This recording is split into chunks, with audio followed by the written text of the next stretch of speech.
Parenting ഒരു conscious ആക്റ്റാണ് എന്നുള്ളത് doctor Shefali സാബ്രയുടെ conscious parenting എന്നൊരു കൺസെപ്റ്റിനെ കുറിച്ചിട്ട് തന്നെ അവർ എഴുതിയിട്ടുള്ളത് വായിക്കുമ്പോൾ നമുക്ക് കൃത്യമായിട്ട് മനസ്സിലാവും. ആക്ച്വലി ഇതിനു മുമ്പ് നടന്ന പാരൻറ്റിങ് ഒക്കെ അവർക്ക് കിട്ടിയത് അവരവരുടെ കുട്ടികളിലേക്ക് ഇങ്ങനെ പാസ് ചെയ്യുന്നില്ലേ, നമ്മൾ ജനറേഷണൽ വെൽത്തൊക്കെ പാസ് ചെയ്യുന്നത് പോലെ ആ ജനറേഷണൽ നോളജും അങ്ങനെ പാസ് ചെയ്ത് പോയിക്കൊണ്ടുണ്ടായിരുന്നതായിരുന്നു.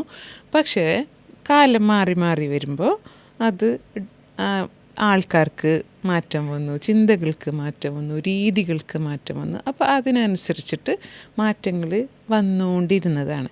ഈ കൗമാരം എന്ന് പറഞ്ഞ കൺസെപ്റ്റ് വരുന്നത് തന്നെ 1940s ശേഷമാണ്.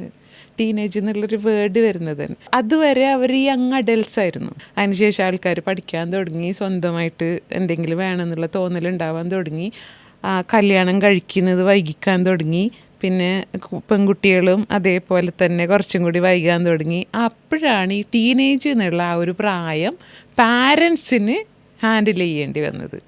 പഴയത് പഠിച്ച മനുഷ്യർ അതേ രീതിയിൽ തന്നെ പാരൻറ്റിങ് ചെയ്യുന്നു, അതേ രീതിയിൽ തന്നെ കുട്ടികളെ അടിക്കുന്നു, ഇടിക്കുന്നു, കണ്ണിന് മുളക് തേക്കുന്നു, ഭയങ്കരമായിട്ടുള്ള പണിഷ്മെൻറ്റൊക്കെ ചെയ്തിട്ട് മക്കളെ വളർത്തി. ഈ പ്രായത്തിൽ നിൽക്കുമ്പോൾ പണ്ട് നമ്മളെ പാരൻസ് അടിച്ചിരുന്നു എന്ന് പറഞ്ഞിട്ട് നമ്മൾ അവരെ കുറ്റം പറയുമ്പോൾ എനിക്ക് അതിൽ ഭയങ്കര സങ്കടമുണ്ട്. കാരണം അവർക്ക് അറിയില്ലായിരുന്നു അന്ന് എന്താ ചെയ്യേണ്ടതെന്നുള്ളത്. അപ്പം അതുകൊണ്ട് തന്നെ പാരൻറ്റിങ് വളരെ കോൺഷ്യസ് ആയിട്ട് ചെയ്യേണ്ട ഒരു കാര്യമാണ്.